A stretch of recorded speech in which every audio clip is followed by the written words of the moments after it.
Hello hi ಎಲ್ಲ ವೀಕ್ಷಕರಿಗೆ ನಮ್ಮ ಚಾನಲ್ಗೆ ಪ್ರೀತಿಯ ಸ್ವಾಗತ. ಇವತ್ತು ಪೊಟೆಟೋದಲ್ಲಿ ಹೇಗೆ 4 ಟೈಪ್ಸಲ್ಲಿ ರೆಸಿಪಿ ಮಾಡ್ಕೋಬೋದು ಅಂತ ನಾನು ನಿಮಗೆ ತಿಳಿಸ್ಕೊಡ್ತಾ ಇದ್ದೀನಿ. ಈಗ ಮೊದಲಿಗೆ ಸ್ಪೈಸಿ ಪೊಟೆಟೊ ಫ್ರೈ ಹೇಗೆ ಮಾಡೋದು ಅಂತ ತಿಳಿಸ್ಕೊಡ್ತಾ ಇದ್ದೀನಿ. ಇದನ್ನು ನೀವು ಮನೇಲಿ ತುಂಬ ಈಸಿಯಾಗಿ ಮಾಡ್ಕೋಬಹುದು.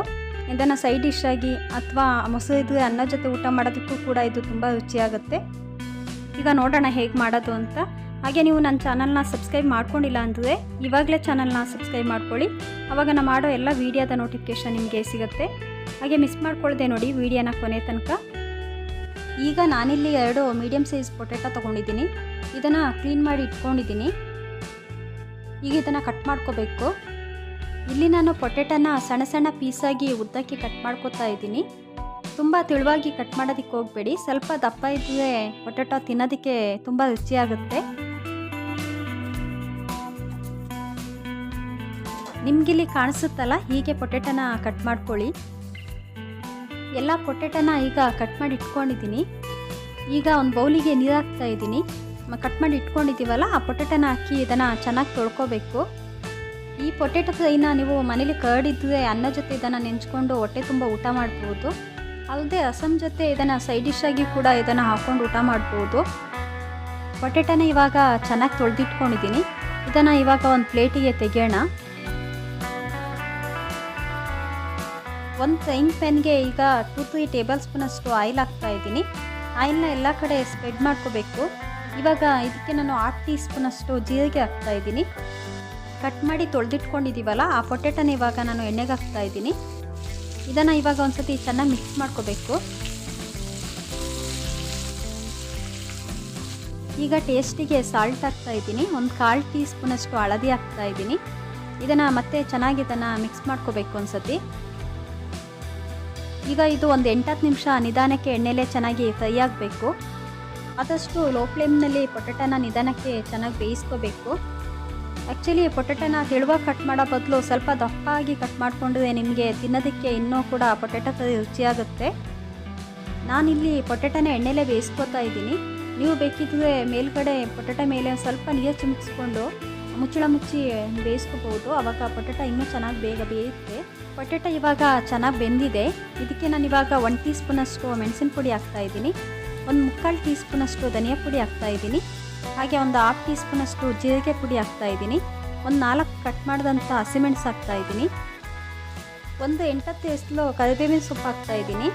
ಇದನ್ನೆಲ್ಲ ಇವಾಗ ಚೆನ್ನಾಗಿ ಮಿಕ್ಸ್ ಮಾಡ್ಕೋಬೇಕು.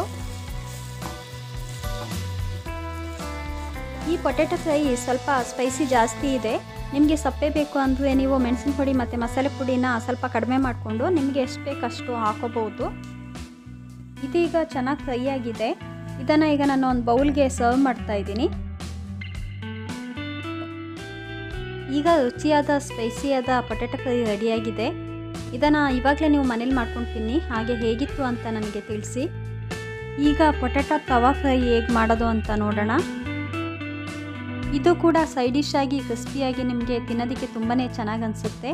ಈಗ ನೋಡೋಣ ಹೇಗೆ ಮಾಡೋದು ಅಂತ. ಈಗ ನಾನಿಲ್ಲಿ ಒಂದು ಮೀಡಿಯಮ್ ಸೈಜ್ ಪೊಟೆಟೊನ 1 ವಿಷಲ್ ಕೊಟ್ಟು ಬೇಯಿಸ್ಕೊಂಡು ಇಟ್ಕೊಂಡಿದ್ದೀನಿ. ಇದನ್ನು ಇಲ್ಲಿ ಕಾಣುತ್ತಲ್ಲ, ಹೀಗೆ ನೀವು ತೆಳುವಾಗಿ ಕಟ್ ಮಾಡ್ಕೋಬೇಕು.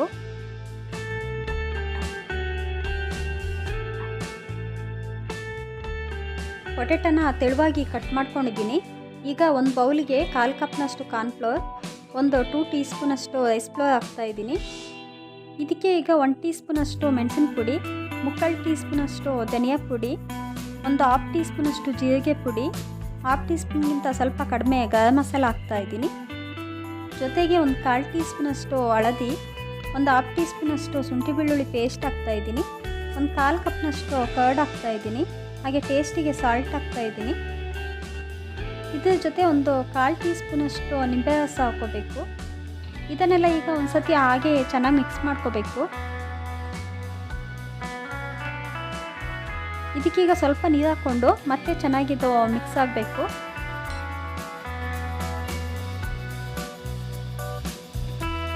ಇಲ್ಲಿ ಕಾಣುತ್ತಲ್ಲ, ಈ ಅದಕ್ಕೆ ಚೆನ್ನಾಗಿ ಮಿಕ್ಸ್ ಮಾಡ್ಕೊಳ್ಳಿ.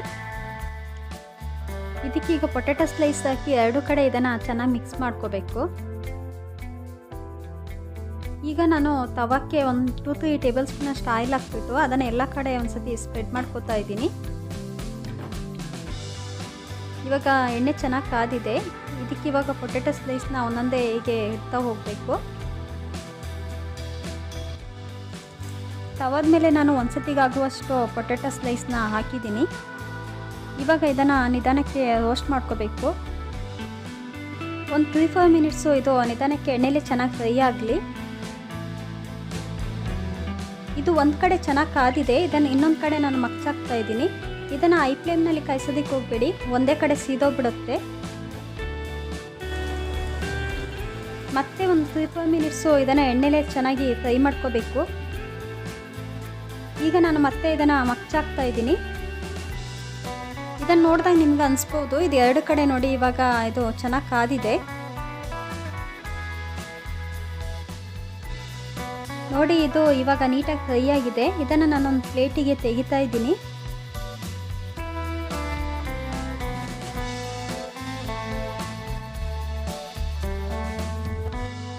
ಪೊಟೆಟೊ ತವಾ ಫ್ರೈ ಈಗ ರೆಡಿಯಾಗಿದೆ. ಇದನ್ನು ನೀವು ಚಟ್ನಿ ಜೊತೆ, ಸಾಸ್ ಜೊತೆ ಅಥವಾ ಸೈಡ್ ಡಿಶ್ ಆಗಿ ನಿಮಗೆ ಯಾವ್ದು ಬೇಕೋ ಅದಕ್ಕೆ ಇದನ್ನು ಹಾಕ್ಕೊಂಡು ತಿನ್ಬೋದು. ಈಗ next recipe crunchy potato stuffs ಹೇಗೆ ಮಾಡೋದು ಅಂತ ತಿಳಿಸ್ಕೊಡ್ತಾ ಇದ್ದೀನಿ. ಈ ಸ್ನ್ಯಾಕ್ಸ್ ಬಗ್ಗೆ ನಾನು ಹೇಳುವಾಗೇ ಇಲ್ಲ, ಇದು ಅಷ್ಟೊಂದು ರುಚಿಯಾಗಿದೆ, ಇದು ಕ್ರಿಸ್ಪಿಯಾಗಿದೆ. ತುಂಬ ಸಿಂಪಲ್ಲಾಗಿ ನೀವು ಇದನ್ನು ಮನೇಲಿ ಮಾಡ್ಕೋಬಹುದು. ಈಗ ನೋಡೋಣ ಹೇಗೆ ಮಾಡೋದು ಅಂತ. ಈಗ ಒಂದು ಬೌಲ್ಗೆ ನಾನು 1 ಕಪ್ನಷ್ಟು ಕಡಲೆ ಹಿಟ್ಟು ಹಾಕ್ತಾ ಇದ್ದೀನಿ. 1/4 ಕಪ್ನಷ್ಟು ಅಕ್ಕಿ ಹಿಟ್ಟು ಹಾಕ್ತಾ ಇದ್ದೀನಿ. 1/2 ಟೀ ಸ್ಪೂನಷ್ಟು ಜೀರಿಗೆ ಹಾಕ್ತಾ ಇದ್ದೀನಿ. ಹಾಗೆ 1/4 ಟೀ ಸ್ಪೂನಷ್ಟು ಮೆಣಸಿನ ಪುಡಿ ಹಾಕ್ತಾ ಇದ್ದೀನಿ. ಸಣ್ಣದಾಗಿ ಕಟ್ ಮಾಡಿದ ಕೊತ್ತಂಬರಿ ಸೊಪ್ಪು 1/4 ಕಪ್ ಹಾಕ್ತಾ ಇದ್ದೀನಿ. ಈಗ ಟೇಸ್ಟಿಗೆ ಸಾಲ್ಟ್ ಹಾಕ್ತಾ ಇದ್ದೀನಿ. ಇದಕ್ಕೆ ಈಗ ಸ್ವಲ್ಪ ನೀರು ಹಾಕ್ಕೊಂಡು ಚೆನ್ನಾಗಿ ಮಿಕ್ಸ್ ಮಾಡ್ಕೋಬೇಕು.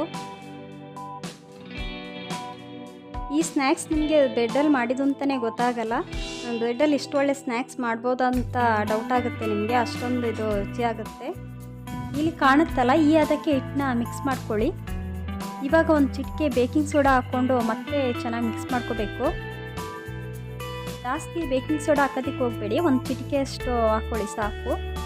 ಈಗ ನಾನಿಲ್ಲಿ 2 ಮೀಡಿಯಮ್ ಸೈಜ್ ಪೊಟೆಟೊನ ಬೇಯಿಸಿ ಇಟ್ಕೊಂಡಿದ್ದೀನಿ. ಇದನ್ನು ಇವಾಗ ಚೆನ್ನಾಗಿ ಮ್ಯಾಶ್ ಮಾಡ್ಕೋಬೇಕು.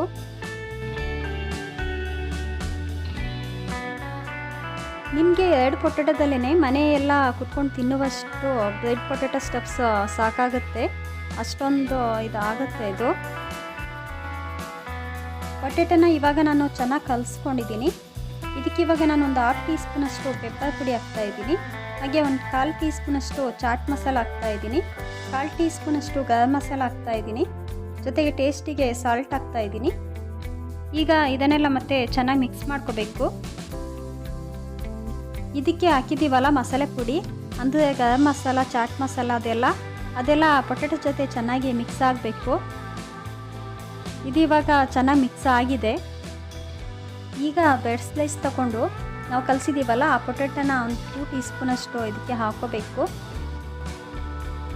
ಇಲ್ಲಿ ಕಾಣುತ್ತಲ್ಲ ಹಾಗೆ ಬ್ರೆಡ್ ಮೇಲೆ ಈಗ ಅದನ್ನು ಸ್ಪ್ರೆಡ್ ಮಾಡ್ಕೋಬೇಕು.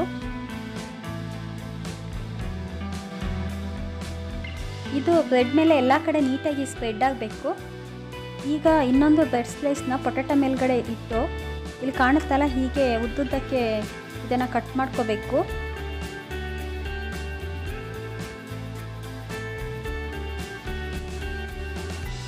ನಿಮಗಿಲ್ಲಿ ನೋಡುವಾಗಲೇ ಗೊತ್ತಾಗ್ಬೋದು, ಇಲ್ಲಿ ನೋಡಿ ಎಷ್ಟೊಂದು ನೀಟಾಗಿದ್ದು ಪೀಸ್ ಕಟ್ಟಾಗಿದೆ.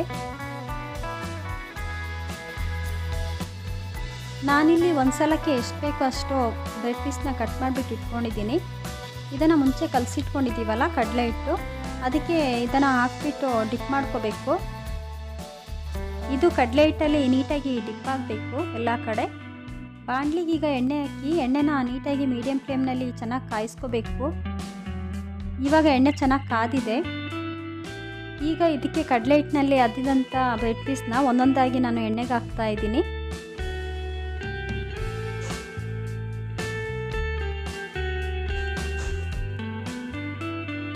ಇದನ್ನು ಮೀಡಿಯಮ್ ಫ್ಲೇಮ್ನಲ್ಲಿ ಗೋಲ್ಡನ್ ಬ್ರೌನ್ ಆಗೋ ತನಕ ಇದನ್ನು ಚೆನ್ನಾಗಿ ಕಾಯಿಸ್ಕೋಬೇಕು ಎಣ್ಣೆಲಿ. ಒಂದು ಕಡೆ ಚೆನ್ನಾಗಿ ಕಾದ್ಮೇಲೆ ಇದನ್ನು ಇನ್ನೊಂದು ಕಡೆಗೆ ಮಗ್ಚಾಕೋಬೇಕು. ಇದು ನೋಡೋದಕ್ಕೆ ನಮಗೆ ಎಷ್ಟು ಚೆನ್ನಾಗಿ ಕಾಣುತ್ತೋ ಅಷ್ಟೇ ತಿನ್ನೋದಕ್ಕೆ ಕೂಡ ಇದನ್ನು ಖುಷಿಯಾಗುತ್ತೆ. ಇವಾಗ ಇದು ನಿಧಾನಕ್ಕೆ ಚೆನ್ನಾಗಿ ಕಾಯ್ತಾ ಇದೆ ನೋಡಿ. ಇದು ಇವಾಗ ಚೆನ್ನಾಗಿ ಕಾದಿದೆ. ಇದನ್ನು ನಾನೊಂದು ಪ್ಲೇಟಿಗೆ ಇವಾಗ ತೆಗಿತಾ ಇದ್ದೀನಿ. ಇದನ್ನು ನೋಡುವಾಗಲೇ ನಿಮಗೆ ಗೊತ್ತಾಗ್ಬೋದು ಇದು ಎಷ್ಟೊಂದು ಕ್ರಿಸ್ಪಿಯಾಗಿದೆ ಅಂತ. ಸಂಜೆ ಕಾಫಿ ಟೈಮಿಗೆ ಇದನ್ನು ತಿಂತಾ ಇದ್ದರೆ ನಿಮಗೆ ಇದು ತಟ್ಟೆ ಖಾಲಿ ಆಗೋದೇ ಗೊತ್ತಾಗಲ್ಲ. ಇದನ್ನು ಈಗ ಒಂದು ಪ್ಲೇಟಿಗೆ ನಾನು ಸರ್ವ್ ಮಾಡ್ತಾ ಇದ್ದೀನಿ.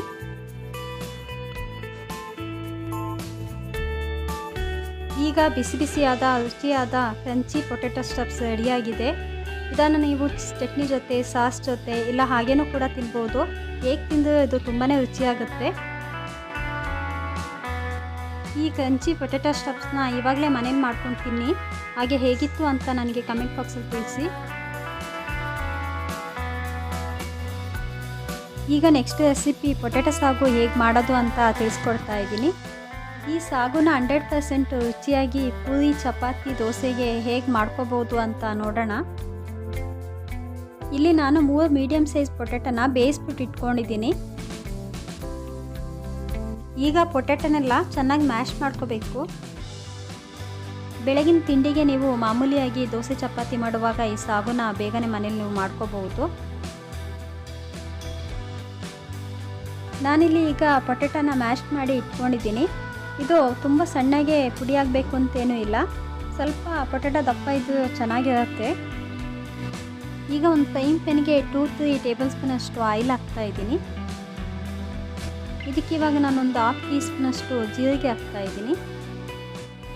ತುಂಬ ಸಣ್ಣದಾಗಿ ಕಟ್ ಮಾಡಿದಂಥ ಶುಂಠಿನ ಒಂದು 7-8 ಪೀಸ್ ಹಾಕ್ತಾ ಇದ್ದೀನಿ. ಇದಕ್ಕೆ ಇವಾಗ ಸ್ವಲ್ಪ ಗೋಡಂಬಿ ಹಾಕ್ತಾ ಇದ್ದೀನಿ. ಗೋಡಂಬಿನ ನೀವು ಜಾಸ್ತಿ ಬೇಕಂದರೆ ಜಾಸ್ತಿ ಹಾಕೋಬೋದು. ಎಣ್ಣೆಲೇ ಸ್ವಲ್ಪ ಇದು ಫ್ರೈ ಆಗಬೇಕು. ಇದಕ್ಕೀಗ ನಾನು ಕಟ್ ಮಾಡಿದ ಆನಿಯನ್ 1 ಕಪ್ನಷ್ಟು ಹಾಕ್ತಾ ಇದ್ದೀನಿ. ಒಂದು 4-5 ಹಸಿಮೆಣಸಿನ್ಕಾಯಿ ಹಾಕ್ತಾ ಇದ್ದೀನಿ ಕಟ್ ಮಾಡಿದ್ದು. ಹಾಗೆ ಸ್ವಲ್ಪ ಕರಿಬೇವಿನ ಸೊಪ್ಪು ಹಾಕ್ತಾ ಇದ್ದೀನಿ. ಇದನ್ನೆಲ್ಲ ಇವಾಗ ಚೆನ್ನಾಗಿ ಫ್ರೈ ಮಾಡ್ಕೋಬೇಕು. ಇದನ್ನು ಒಂದು 2 ನಿಮಿಷ ಎಣ್ಣೆಲಿ ಚೆನ್ನಾಗಿ ಫ್ರೈ ಮಾಡ್ಕೊಳ್ಳಿ. ಈಗ ಇದು ಚೆನ್ನಾಗಿ ಫ್ರೈ ಆಗಿದೆ. ಇದಕ್ಕೆ ಕಟ್ ಮಾಡಿದಂಥ ಟೊಮೆಟೊ ಹಾಕ್ತಾ ಇದ್ದೀನಿ 1 ಕಪ್ನಷ್ಟು. ಹಳದಿ ಹಾಕ್ತಾ ಇದ್ದೀನಿ 1/4 ಟೀ ಸ್ಪೂನಷ್ಟು. ಈಗ ಇದಕ್ಕೆ ಚಿಟಿಕೆ ಸಾಲ್ಟ್ ಹಾಕ್ತಾ ಇದ್ದೀನಿ. ಟೊಮೆಟೊ ಬೇಗ ಬೇಯುತ್ತೆ, ಹಾಗಾಗಿ ಇಲ್ಲಿ ಸಾಲ್ಟ್ ಹಾಕ್ತಾ ಇದ್ದೀನಿ ನಾನು. ಇವಾಗ ಇದನ್ನೆಲ್ಲ ಚೆನ್ನಾಗಿ ಮಿಕ್ಸ್ ಮಾಡ್ಕೊಳ್ಳಿ.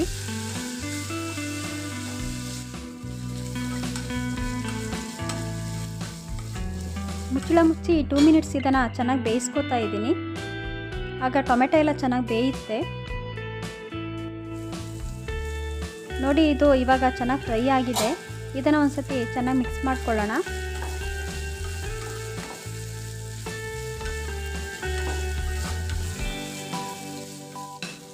ಈಗ ಇದಕ್ಕೆ ಮ್ಯಾಶ್ ಮಾಡ್ಕೊಂಡಿದ್ದಂಥ ಪೊಟೆಟೊನ ಹಾಕ್ತಾ ಇದ್ದೀನಿ. ಇದನ್ನೆಲ್ಲ ಇವಾಗ ಒಂದು ಸತಿ ಚೆನ್ನಾಗಿ ಮಿಕ್ಸ್ ಮಾಡ್ಕೊತಾ ಇದ್ದೀನಿ.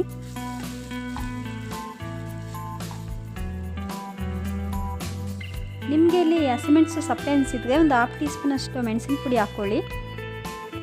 ಈಗ ಇದಕ್ಕೆ ನೀರು ಹಾಕ್ತಾ ಇದ್ದೀನಿ. ಸಾಗು ಯಾವಾದಕ್ಕೆ ಬೇಕೋ ಅದಕ್ಕೆ ನೀರು ಹಾಕ್ಕೋಬೇಕು. ಸಾಗುನ ಗಟ್ಟಿ ಬೇಕಾದರೆ ಗಟ್ಟಿ ಮಾಡ್ಕೋಬಹುದು, ಇಲ್ಲ ತೆಳು ಬೇಕಂದರೆ ತೆಳು ಕೂಡ ಮಾಡ್ಕೋಬಹುದು. ಈಗ ಇದನ್ನು ಒಂದು ಸತಿ ಚೆನ್ನಾಗಿ ಮಿಕ್ಸ್ ಮಾಡ್ಕೊತಾ ಇದ್ದೀನಿ. ಈಗ ಟೇಸ್ಟಿಗೆ ಇದಕ್ಕೆ ಸಾಲ್ಟ್ ಹಾಕ್ತಾ ಇದ್ದೀನಿ. ಹಾಗೆ ಒಂದು 1/2 ಟೀ ಸ್ಪೂನಷ್ಟು ನಾನು ಧನಿಯಾ ಪುಡಿ ಹಾಕ್ತಾ ಇದ್ದೀನಿ. ಕಟ್ ಮಾಡಿದ ಕೊತ್ತಂಬರಿ ಸೊಪ್ಪು ಸ್ವಲ್ಪ ಹಾಕ್ತಾ ಇದ್ದೀನಿ. ಇದಕ್ಕೆ ಬೇಕು ಅಂದರೆ ನೀವು ಮೇಲ್ಗಡೆ 1 ಟೀ ಸ್ಪೂನಷ್ಟು ಲೆಮನ್ ಜ್ಯೂಸ್ ಹಾಕ್ಕೊಳ್ಳಿ, ಆವಾಗ ಸಾಗು ಇನ್ನೂ ರುಚಿಯಾಗುತ್ತೆ. ಈಗ ಇದನ್ನು ಒಂದು 2 ಮಿನಿಟ್ಸು ಇದನ್ನು ಕುದಿಸ್ಕೋಬೇಕು ಚೆನ್ನಾಗಿ. ಇದೀಗ ಆಗಿದೆ. ಇದನ್ನೀಗ ನಾನೊಂದು ಬೌಲ್ಗೆ ಸರ್ವ್ ಮಾಡ್ತಾ ಇದ್ದೀನಿ.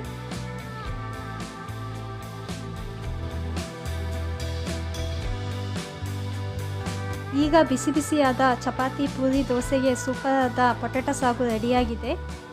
ಇದನ್ನು ನೀವು ಯಾವ ಯೋಚನೆ ಇಲ್ಲದೆ ಬೆಳಗಿನ ತಿಂಡಿಗೆ ಯಾವಾಗ ಬೇಕು ಆವಾಗ ಮಾಡ್ಕೋಬಹುದು. ಇದನ್ನು ಇವಾಗಲೇ ಮನೇಲಿ ಟ್ರೈ ಮಾಡಿ. ಹಾಗೆ ಹೇಗಿತ್ತು ಅಂತ ನನಗೆ ಕಮೆಂಟ್ ಬಾಕ್ಸಲ್ಲಿ ತಿಳಿಸಿ. ಈ ವಿಡಿಯೋ ನಿಮಗೆ ಇಷ್ಟ ಆಯಿತಾ? ಇಷ್ಟ ಆದರೆ ಒಂದು ಲೈಕ್ ಕೊಟ್ಟು ಸಬ್ಸ್ಕ್ರೈಬ್ ಮಾಡಿ.